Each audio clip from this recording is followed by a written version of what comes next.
Assalamualaikum warahmatullahi wabarakatuh. Halo teman-teman semuanya. Di sini saya akan menjelaskan tentang biodata diri saya dan juga saya akan membacakan tentang tugas saya, yaitu membuat karangan tentang komputer sejauh yang saya tahu. Jadi, sebelum saya menjelaskan tentang karangan komputer saya, pertama-tama saya akan memperkenalkan diri saya. Nama saya Vina Nafizah, biasa dipanggil Vina. NPM 202207953, semester 3, lokal 3D non-reguler. Tempat tanggal lahir, saya lahir di kota Amuntai, Hulu Sungai Utara, pada tanggal 1 Januari tahun 2002. Saya beragama Islam. Alamat saya tinggal di perumahan Batu Piring, Kecamatan Paringin Selatan, Kabupaten Balangan. Status, saya belum menikah. Pekerjaan, saya belum bekerja. Nomor WhatsApp saya 0831 0776 5015. Alamat email saya vinanial012@gmail.com. Instagram @vnafzhh. Terima kasih. Setelah perkenalan diri saya yang barusan, sekarang saya ingin membacakan hasil karangan saya tentang komputer sejauh yang saya tahu. Komputer berasal dari kata computare yang artinya menghitung. Secara bahasa, komputer didefinisikan sebagai alat yang melakukan proses perhitungan aritmatika. Secara umum, komputer didefinisikan sebagai seperangkat elektronik yang menghubungkan komponen satu dengan yang lainnya sehingga menghasilkan informasi yang sebelumnya telah diolah terlebih dahulu. Pengertian komputer menurut para ahli. Yang pertama, komputer adalah alat elektronik yang bekerja secara sistematis dan cermat untuk mengolah berbagai data, seperti data angka, suara, dan gambar. Ini dikemukakan oleh KBBI atau Kamus Besar Bahasa Indonesia. Yang kedua, komputer adalah suatu alat elektronik yang mampu melakukan beberapa tugas, yaitu menerima input, memproses input sesuai dengan instruksi yang diberikan, menyimpan perintah-perintah dan hasil pengolahannya, serta menyediakan output dalam bentuk informasi. Ini dikemukakan oleh Robert H. Blizmer. Yang terakhir, komputer adalah mesin penghitung elektronik yang cepat dan dapat menerima informasi input digital, kemudian memprosesnya sesuai dengan program yang tersimpan di memorinya, dan menghasilkan output berupa informasi. Hal ini dikemukakan oleh V.C. Hamaser. Sedikit saya akan menjelaskan tentang sejarah dari komputer itu sendiri.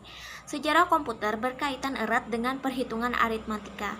Jadi, pada zaman dahulu, fungsi komputer adalah sebagai alat bantu hitung manusia, seperti pengertian yang sudah saya jelaskan sebelumnya. Seorang pakar matematika yang bernama Charles Babbage, asal Inggris, merupakan orang pertama di dunia yang berani berkirim surat kepada para ahli di kerajaan Inggris untuk mengembangkan alat hitung mekanik, yakni komputer. Pemikiran tersebut ia tuangkan secara tersurat di dalam surat yang berjudul Catatan tentang Penggunaan Mesin pada Penghitungan Astronomi dan Tabel Matematika.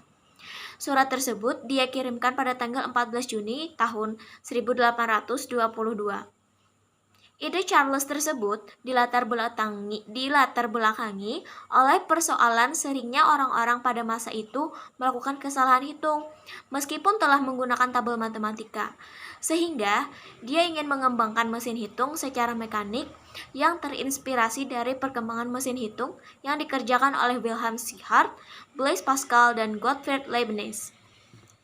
Sejak Charles terus berupaya mengembangkan mesin komputer agar dapat diprogram oleh manusia, namun tidak selesai.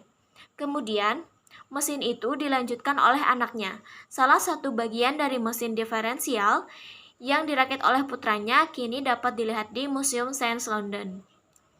Selain putranya yang turut merakit, ide tersebut dikembangkan oleh berbagai pihak sampai menjadi komputer canggih seperti yang sudah kita kenal saat ini. Perkembangan komputer terbagi menjadi 5 kelompok angkatan. Tiap kelompok angkatan ditentukan oleh komponen utama komputer. Setiap kelompok angkatan menghasilkan komputer yang ukurannya lebih kecil, simpel, harga terjangkau, dan tahan banting. Sebabnya diiringi dengan penemuan-penemuan komponen elektronik baru yang membuat wujud komputer semakin ringkas. Komputer saat ini dapat memproses gambar, suara, teks, dan bentuk non-numerik data lainnya. Hal yang penting dari komputer itu sendiri yaitu semua proses gambar, suara, teks, dan lainnya sebagainya merupakan wujud lain dari perhitungan numerik dasar. Sedangkan yang diolah mesin komputer adalah angka-angka saja, yaitu angka 1 dan angka 0. Angka tersebut membentuk kombinasi kode yang disebut dengan kode biner, yang mewakili listrik aktif dan non-aktif. Untuk mengetahui bagaimana perkembangan komputer dari masa ke masa, komputer terdiri dari 3 elemen, yakni hardware atau perangkat keras, seperti prosesor, hard disk, RAM, CPU, motherboard, dan software atau perangkat lunak, seperti aplikasi-aplikasi dan juga sistem operasi yang akan bekerja sesuai perintah yang diberikan oleh brainware atau pengguna. Seperti yang dijelaskan tadi, di dalam komputer terdapat 2 perangkat, yaitu perangkat keras dan perangkat lunak. Saya akan menjelaskan apa itu perangkat keras terlebih dahulu. Perangkat keras adalah komponen komputer yang memiliki struktur fisik, seperti keyboard atau mouse. Setelah itu, perangkat keras juga mencakup semua komponen internal dalam komputer. Yang kedua, saya akan menjelaskan tentang perangkat lunak. Perangkat lunak adalah sekelompok instruksi atau perintah yang menugaskan atau memberi perintah kepada perangkat keras tentang apa yang harus dilakukan dan bagaimana melakukannya. Contoh perangkat lunak adalah web browser, permainan, dan pengolah kata. Adapun macam-macam dari komputer itu sendiri adalah salah satunya komputer desktop. Banyak orang yang menggunakan komputer desktop di kantor, rumah, dan sekolah.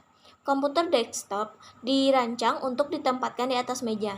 Biasanya komputer ini terdiri dari beberapa komponen, antara lain kotak komputer, monitor, keyboard, dan mouse. Yang ketiga ada komputer tablet, atau lebih dikenal dengan nama tablet. Adalah komputer genggam yang bahkan lebih portable dari laptop. Tablet menggunakan layar sentuh sebagai pengganti keyboard, dan mouse untuk mengetik dan navigasi. iPad adalah contoh dari komputer tablet. Tipe komputer yang kedua adalah komputer laptop. Tipe ini pasti sudah sangat familiar bagi kita, yaitu komputer laptop yang umumnya disebut dengan laptop. Laptop adalah komputer dengan sumber daya listrik berupa di baterai, di mana laptop lebih portable dari desktop yang memudahkan Anda untuk menggunakannya di mana saja. Yang keempat ada komputer server. Server adalah sebuah komputer yang mengolah permintaan-permintaan informasi dari komputer lainnya yang terhubungan dengannya pada suatu jaringan komputer. Sebagai contoh, kapanpun Anda menggunakan internet, maka Anda sedang melihat informasi yang tersimpan di server. Banyak organisasi juga menggunakan komputer server lokal untuk menyimpan dan berbagi berkas secara internal. Selain itu, juga banyak yang lainnya, seperti ponsel cerdas. Banyak ponsel cerdas dapat melakukan banyak hal yang dapat dilakukan oleh komputer, seperti menjelajahi internet dan bermain game. Biasanya ponsel cerdas ini sering disebut dengan smartphone. Yang kedua ada wearables. Teknologi wearables adalah istilah umum untuk sekelompok alat, termasuk pelacak atau pencatat kebugaran atau olahraga dan jam tangan cerdas, yang dirancang untuk dipakai sehari-hari. Perangkat tipe ini sering disingkat dengan istilah wearables. Dan juga ada alat permainan atau game, yaitu sebuah alat konsol permainan adalah komputer tipe khusus yang dapat digunakan untuk bermain video game di TV Anda. Dan televisi atau TV. Saat ini banyak televisi dilengkapi dengan aplikasi atau apps yang dapat Anda gunakan untuk mengakses berbagai macam konten online. Sebagai contoh, Anda dapat menonton streaming video langsung dari internet ke televisi Anda. Sekarang, Kita masuk ke dalam penjelasan tentang bagian-bagian komputer. Yang pertama, bagian komputer yang pertama yang akan saya jelaskan adalah casing. Casing merupakan salah satu perangkat keras yang berguna sebagai rumah dari seluruh perangkat yang ada di dalam komputer. Fungsi casing juga untuk melindungi perangkat di dalamnya agar tidak terkena debu maupun kotoran. Beberapa perangkat yang ada di dalam casing seperti motherboard, RAM, prosesor, power supply, dan lain sebagainya. Umumnya, casing memiliki bentuk kotak dengan lebar kurang lebih 30 sampai dengan 40 cm. Untuk panjangnya sendiri mencapai 50 sampai dengan 60 cm. Namun, juga ada casing yang menjadi satu dengan monitor sehingga memang bentuk casing itu sendiri bermacam-macam. Yang kedua ada motherboard atau yang juga bisa dinamakan dengan mainboard. Ini merupakan bagian penting di dalam komputer. Jika casing merupakan rumah dari semua perangkat keras yang ada di dalam komputer, namun motherboard merupakan rumah untuk beberapa perangkat inti di dalam komputer itu sendiri, dan menjadi sebuah wadah dan jalur. Beberapa hardware yang ada di dalam motherboard seperti RAM, prosesor, heatsink, dan lain sebagainya. Yang ketiga ada CPU. CPU merupakan singkatan dari Central Processing Unit yang merupakan bagian atau tempat untuk memproses data. Jika diibaratkan dengan tubuh manusia, CPU sendiri merupakan otak yang berperan dalam memproses semua perintah yang diberikan oleh pengguna.